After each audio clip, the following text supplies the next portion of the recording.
कहानी की शुरुआत में हम वुशु नाम के एक किंगडम को देखते हैं। राजा अल्टोन के लिए राज्य के लोग उपहार लेकर आए होते हैं और राजा अल्टोन के सामने खड़े होते हैं। अब राजकुमारी टूरांडोट भी खेलते हुए वहाँ पर आ जाती है, जो एक बटरफ्लाई का पीछा कर रही थी। लेकिन इस दौरान कालीन में पैर फंसने की वजह से वो नीचे गिर जाती है। चोट लगने की वजह से राजकुमारी रोने लगती है। नीचे बिछी हुई कालीन पर वुशु साम्राज्य का नक्शा बना हुआ था, लेकिन बीच में छोटी सी जगह खाली थी, क्योंकि मालविया नाम के एक छोटे से राज्य ने अब तक वुशु साम्राज्य के सामने हार स्वीकार नहीं की और अब तक वो एक स्वतंत्र राज्य था। राजकुमारी टूरांडोट को खाली नक्शे की वजह से चोट लगी थी, इसीलिए राजा अल्टोन अपने सेनापति से उस खाली नक्शे को पूरा करने के लिए कहते हैं। सेनापति बोयान अपने सैनिकों के साथ मालवीय राज्य पर हमला करने और उसे जीतने के लिए निकल पड़ता है। अगले सीन में हम मालवीय राज्य को देखते हैं, जो एक खुशहाल और संपन्न राज्य था। मास्टर जो मालवीय राज्य के राजकुमार केलेफ को तलवारबाजी सिखा रहे थे। राजकुमार केलेफ के हाथ में एक खास प्रकार का कंगन मौजूद था और ठीक उसी प्रकार के कंगन राजा और रानी के हाथों में भी मौजूद थे। ये तीनों कंगन कोई नॉर्मल कंगन नहीं, बल्कि जादुई और कर्ज वाले कंगन थे। उन तीनों कंगन को एक साथ पहनने के बाद उसे पहनने वाले इंसान को बहुत सी शक्तियाँ मिलती थी, लेकिन साथ ही इंसान श्रापित भी हो जाता था और ये कंगन उनके परिवार को विरासत में मिले। कुछ समय में ही सेनापति बोयान अपने सैनिकों के साथ मालवीय राज्य के पास पहुँच जाता है और वो मालवीय राज्य पर हमला कर देते हैं। मालवीय राज्य को हमले के बारे में कुछ भी पता नहीं था और न ही उन्होंने युद्ध की कोई तैयारी की थी, इसीलिए जंग में राज्य के सैनिक और बहुत सारे लोग मारे जाते हैं। इस युद्ध में मालवीय राज्य के राजा और रानी की भी डेथ हो जाती है, लेकिन मास्टर जो राजकुमार केलेफ को लेकर वहाँ से निकलने में कामयाब हो जाते हैं और अपने राज्य वुशु वापस आ जाते हैं। मास्टर जो की पत्नी और बेटी लियो केलेफ से मिलकर बहुत खुश होती है। मास्टर जो अब राजकुमार केलेफ की सच्चाई छुपाने के लिए उनका नाम बदलकर नील रख देते हैं और अब राजकुमार मास्टर जो और उनकी फैमिली के साथ ही रहने लगता है। वहीं दूसरी तरफ राजमहल में राजकुमारी टूरांडोट का बर्थडे सेलिब्रेट किया जा रहा था और इस मौके पर आसमान में कई अनोखे प्रकार के फायरवर्क्स जलाए जाते हैं। राजकुमारी टूरांडोट को बर्थडे पर बहुत सारे बर्थडे गिफ्ट्स मिलते हैं और उनमें से वो तीनों जादुई कंगन भी थे, जो कभी राजकुमार केलेफ और उनके मोम डेड के हुआ करते थे। राजकुमारी उन तीनों सुनहरे कंगन को देखकर काफी खुश होती है और उनमें से दो कंगन को वो खुद पहन लेती है और तीसरे कंगन को वो अपने पिता को ले जाकर दिखाती है। महाराज अल्टोन जब उन सुनहरे कंगन को देखते हैं तो अनजाने में उन तीनों कंगन को राजकुमारी टूरांडोट के एक ही हाथ में पहना देते हैं। तीनों कंगन एक ही हाथ में पहनने के कुछ ही समय बाद तीनों कंगन के साथ राजकुमारी टूरांडोट भी श्रापित हो जाती है और हाथ में तेज दर्द होने के साथ ही उन्हें सब कुछ ब्लैक एंड व्हाइट दिखाई देने लगता है। राजकुमारी टूरांडोट को अब सभी लोग किसी स्केलेटन की तरह दिखाई दे रहे थे, जिससे वो काफी घबरा जाती है और बेहोश हो जाती है। महाराज अल्टोन अब एक ज्योतिषी को बुलाते हैं, जो महाराज अल्टोन को उन तीनों जादुई कंगनों की सच्चाई बताते हैं कि वो शापित है और वो तब तक राजकुमारी टूरांडोट का खून चूसते रहेंगे जब तक कि उनकी डेथ नहीं हो जाती। ज्योतिषी महाराज को यह भी बताता है कि उन्हें किसी भी तरह राजकुमारी टूरांडोट के 18 साल के होने से पहले ही उन तीनों कंगन को उतारना होगा, क्योंकि 18 साल की होने के बाद राजकुमारी टूरांडोट की डेथ हो जाएगी। राजकुमारी के हाथ में उन तीनों कंगन को उतारने के लिए 3 पहेलियों का जवाब देना होगा, जो सिर्फ राजकुमारी टूरांडोट से सच्चा प्यार करने वाला ही कर सकता है। अब महाराज अल्टोन राजकुमारी टूरांडोट को दुखी देकर उन्हें खुश करने के लिए वापस से आसमान में अलग अलग तरह के पटाखे जलवाते हैं, लेकिन इसका कोई भी फायदा नहीं होता, क्योंकि राजकुमारी टूरांडोट को वो सभी ब्लैक एंड व्हाइट ही दिखाई दे रहा था। लेकिन वही दूसरी तरफ नील और लियो आतिशबाजी देखकर काफी खुश हो रहे थे। अब देखते देखते समय बीता जाता है। नील काफी बड़ा हो जाता है, लेकिन उसे अभी भी पटाखे जलाने का बहुत शौक था, इसीलिए वो खुद से बेहतर तरीके के पटाखे बनाने की कोशिश कर रहा था। अब नील के पास लियो आती है, जो नील को अपने साथ उस जगह पर ले जाती है जहाँ पर महाराज अल्टोन के लिए पटाखे बनाए जाते थे। नील और लियो छिपते हुए उस जगह पर पहुँच गए थे, क्योंकि वहाँ पर नॉर्मल इंसानों का जाना सख्त मना था। अब नील और लियो को गार्ड्स देख लेते हैं, जिससे नील और लियो डर जाते हैं और वो दोनों सैनिकों से बचते हुए एक गुफा में आ जाते हैं और उस गुफा से होते हुए आगे बढ़ना जारी रखते हैं। वहीं दूसरी तरफ हम सेनापति बोयान को देखते हैं, जो राजकुमारी टूरांडोट को तलवारबाजी सिखाने के लिए उनके पास जाता है। राजकुमारी सेनापति बोयान से तलवारबाजी सीखने से मना कर देती है, लेकिन इसके बाद भी बोयान जब राजकुमारी टूरांडोट की तरफ आगे बढ़ता है तो राजकुमारी टूरांडोट तीनों कंगन से मिली जादुई शक्तियों की मदद से बिजली की रफ्तार से बोयान के पीछे आकर उसे हैरान कर देती है। बोयान एक बहादुर योद्धा था, इसलिए वो राजकुमारी के पास जादुई शक्तियों के होने के बाद भी हार नहीं मानता और राजकुमारी टूरांडोट से लड़ना जारी रखता है। अब वो दोनों लड़ते हुए महल के बाहर आ जाते हैं। वहीं दूसरी तरफ नील और लियो को देखते हैं जो गुफा में से होते हुए उसी जगह पर आ गए थे जहाँ पर बोयान और राजकुमारी टुरंडाडोट आराम से लड़ रहे थे। बोयान को राजकुमारी से तलवार से लड़ता देखकर नील बोयान को खुद से लड़ने के लिए चैलेंज करता है, क्योंकि उसे नहीं पता था कि बोयान और राजकुमारी टुरंडाडोट सिर्फ तलवारबाजी का अभ्यास कर रहे हैं। नील की बात सुनकर बोयान गुस्सा होकर नील से लड़ने लगता है और उन दोनों के बीच में एक खतरनाक फाइट होने लगती है। नील बोयान को कड़ी टक्कर दे रहा था जिससे बोयान पूरी तरह से हैरान था और नील से पूछता है कि क्या जो उसके मास्टर है। दरअसल मास्टर जो ने ही बोयान को भी ट्रेनिंग दी थी, इसीलिए बोयान और नील के तलवारबाजी की टेक्निक लगभग सेम थी। नील और बोयान लड़ना जारी रखते हैं, लेकिन नील बोयान के सामने ज्यादा देर तक नहीं टिक पाता और बोयान नील को मारने वाला था कि तभी वहाँ पर राजकुमारी आ जाती है। बोयान की तलवार राजकुमारी के जादुई कंगन पर लगती है जिससे तलवार तो टूट जाती है, लेकिन नील की जान बच जाती है। राजकुमारी टुरंडाडोट इसके बाद बोयान को वहाँ से वापस भेज देती है और नील से खुद को तलवारबाजी सिखाने के लिए कहती है, क्योंकि वो नील की तलवारबाजी से काफी इम्प्रेस हुई थी। राजकुमारी की बात मानकर नील राजकुमारी को तलवारबाजी सिखाना जारी रखता है और इस दौरान नील का हाथ जब राजकुमारी टुरंडाडोट के जादुई कंगनों पर पड़ता है तो उसे विजन आना शुरू हो जाते हैं, क्योंकि असल में वो कंगन कभी नील और उसके पेरेंट्स के हुआ करते थे, लेकिन अब नील ये सारी बातें भूल चुका था। अब कहीं न कहीं राजकुमारी टुरंडाडोट और नील एक दूसरे को पसंद करने लगे थे। राजकुमारी नील से पूर्णिमा की रात खुद से न मिलने के लिए कहकर वहाँ से चली जाती है। अगले सीन में हम सेनापति बोयान को देखते हैं जो एक सीक्रेट गुफा में जादुई पानी में खड़ा होकर शक्तियाँ हासिल करने की कोशिश कर रहा था ताकि और भी शक्तिशाली बन सके, लेकिन इसका कोई भी फायदा नहीं होता। अब ज्योतिषी सेनापति बोयान को राजकुमारी टुरंडाडोट से शादी करने की सलाह देता है जिससे बोयान काफी शक्तिशाली बन सकता था और पूरा वुशु साम्राज्य उसका हो जाएगा। अगले सीन में हम नील को देखते हैं जो पूर्णिमा की रात राजकुमारी टुरंडाडोट के मना करने के बावजूद भी उनसे मिलने के लिए जाता है। नील जब राजकुमारी टुरंडाडोट के कमरे में पहुंचता है तो देखता है कि राजकुमारी टुरंडाडोट बंदी हुई थी। नील राजकुमारी को बंधा देखकर उन्हें खोलने लगता है, लेकिन राजकुमारी उसे ऐसा करने से मना करती है क्योंकि जादुई कंगनों के कर्ज की वजह से वो पूर्णिमा की रात खुद पर से काबू खो देती थी और इस दौरान वो किसी के ऊपर हमला न करे इसीलिए खुद को बांध कर रखती थी। नील राजकुमारी की बातों पर ज्यादा ध्यान नहीं देता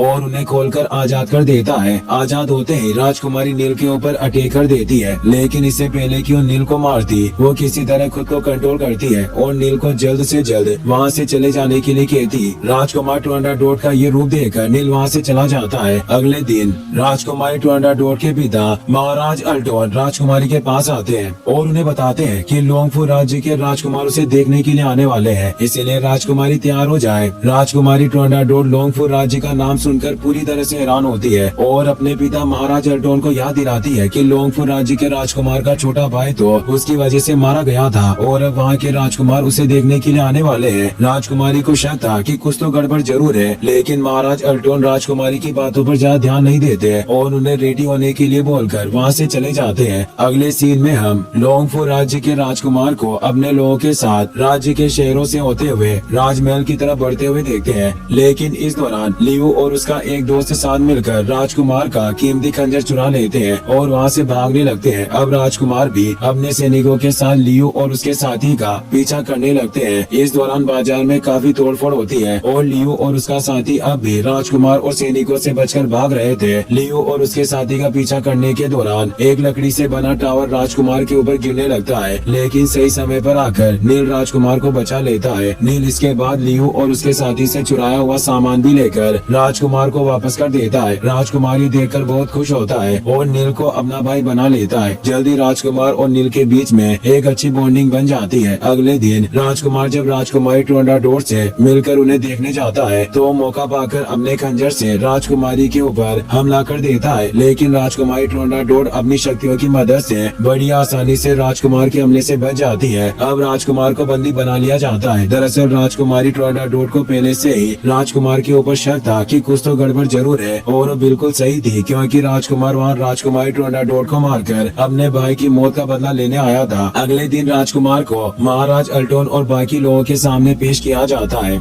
जहाँ पर महाराज अल्टोन राजकुमार को 3 पहेलियों का जवाब देने के लिए कहते हैं और अगर राजकुमार ने तीनों पहेलियों का सही जवाब दे दिया तो उसे छोड़ दिया जाएगा, क्योंकि उन तीनों पहेलियों का सही जवाब सिर्फ वही दे सकता है जो राजकुमारी टुरंडाडोट से सच्चा प्यार करता है। राजकुमार सवालों का जवाब देने से साफ साफ मना कर देता है और इसके बदले मरना पसंद करता है। नील ये सब देखकर खुद राजकुमार के बदले पहेलियों का जवाब देने की बात करता है, क्योंकि राजकुमार ने नील को अपना भाई बनाया था और नील अपने भाई भाई को इस तरह मरने नहीं दे सकता था। लियू जब भी देखती है कि नील राजकुमार के बदले पहेलियों का जवाब देने जा रहा है तो नील को ऐसा करने से रोकने की कोशिश करती है, क्योंकि अगर नील ने गलत जवाब दिया तो राजकुमार के साथ ही उसे भी मार दिया जाएगा। नील लियू की बातों पर ध्यान नहीं देता, क्योंकि वो तो सिर्फ राजकुमार को बचाना चाहता था। अब हर सवाल के लिए एक दिन तय किया जाता है। इस प्रकार अगले 3 दिनों में नील से 3 सवाल पूछे जाएंगे और गलत जवाब देने पर उसे मार दिया जाएगा। अगले दिन सभी लोग एक बार फिर से एक जगह पर इकट्ठा होते हैं, जहाँ पर राजकुमारी ट्विंडाटोड और महाराज अल्टोन भी मौजूद थे और नील उन सभी के बीच में बैठा हुआ था।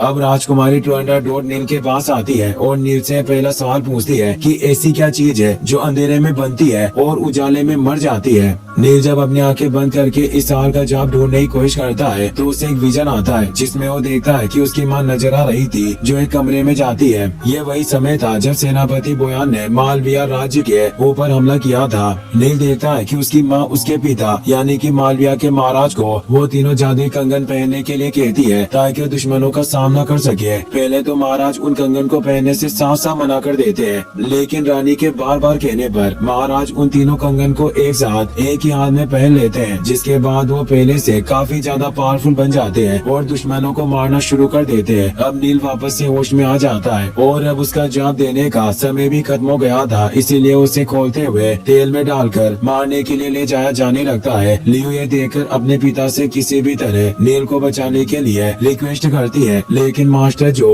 अब चाहकर भी कुछ नहीं कर सकते थे। अब नील को एक बार फिर से विजन आना शुरू हो जाता है, जिसमें वो देखता है कि उसकी मोम उसे मास्टर जो के साथ जाने के लिए कह रही होती है और नील को बताती है कि वो उसकी आखिरी उम्मीद है। अब नील की आंखें खुल जाती है और वो जवाब देता है कि इस पहेली का जवाब उम्मीद है। नील के इस जवाब से राजकुमारी ट्विंडाटोड का एक कंगन टूट जाता है, जो इस बात का सबूत था कि नील का जवाब सही है, लेकिन लोगों को लगता है कि जवाब गलत है, इसीलिए उसे खोलते हुए तेल में गिराया जाने लगता है। मास्टर जो ये देखकर नील की मदद करने के लिए आगे आते हैं और नील को खोलते हुए तेल में गिरने से बचने में मदद करते हैं। अब राजकुमारी ट्विंडाटोड इशारा दे देती है कि जवाब सही है, जिसके बाद नील को सही जवाब देने पर छोड़ दिया जाता है और खुशी में पटाखे जलाए जाते हैं। अब टूटे हुए कंगन के टुकड़े जब महाराजा को दिखाए जाते हैं तो वो बहुत खुश होते हैं और नील द्वारा तीनों सवालों के सही जवाब देने पर उनकी शादी राजकुमार ट्विंडाटोड से करवाने की बात करते हैं। वहीं दूसरी तरफ हम बोयान को देखते हैं, जिसके पास भी टूटे हुए कंगन का एक टुकड़ा मौजूद था और वो अपने एक आदमी से कहता है कि कल नील सही जवाब दे या ना दे, लेकिन राजकुमारी ट्विंडाटोड की तरफ से आतिशबाजी नहीं होनी चाहिए। अगले दिन वापस से सभी लोग इकट्ठा होते हैं और नील को बीच में बिठाया जाता है। नील से दूसरा सवाल पूछा जाता है कि कौन सी ऐसी चीज है जो औरतों की खूबसूरती बढ़ाती है लेकिन आदमियों के लिए अशुभ होता है और उसके जमने यानी कि बर्फ में बदलने से औरत और आदमी दोनों की मौत हो जाती है। नील अपनी आंखें बंद करके इस सवाल का जवाब ढूंढने की कोशिश करता है। अब बारिश आने की वजह से सभी लोग वहाँ से चले जाते हैं, लेकिन लियू अभी भी वहाँ पर मौजूद होती है। अब नील को एक बार फिर से विजन आता है, जिसमें वो देखता है कि तीनों कंगन को एक साथ पहनने के बाद उसके पिता काफी ज्यादा पावरफुल बन गए थे और दुश्मनों को मार रहे थे, लेकिन इस दौरान उन्हें सभी लोगों में सिर्फ स्केलेटन नजर आ रहे थे, जिसकी वजह से वो दुश्मनों और अपने लोगों में अंतर नहीं कर पा रहे थे और रानी को भी जान से मार देते हैं। अब नील की आंखें खुल जाती है और समय बीत जाने के बाद भी नील दूसरे सवाल का जवाब नहीं ढूंढ पाया था, इसीलिए उसके शरीर पर 1000 बार कट लगाकर मारने की सजा सुनाई जाती है। इसके बाद नील को सभी के सामने बांधकर चीरा जाने लगता है। अब नील को एक बार फिर से विजन आना शुरू हो जाता है, जिसमें वो देखता है कि उसकी मॉम को मारने के बाद उसके पिता ने खुद का भी गला काट कर खुद को खत्म कर लिया था।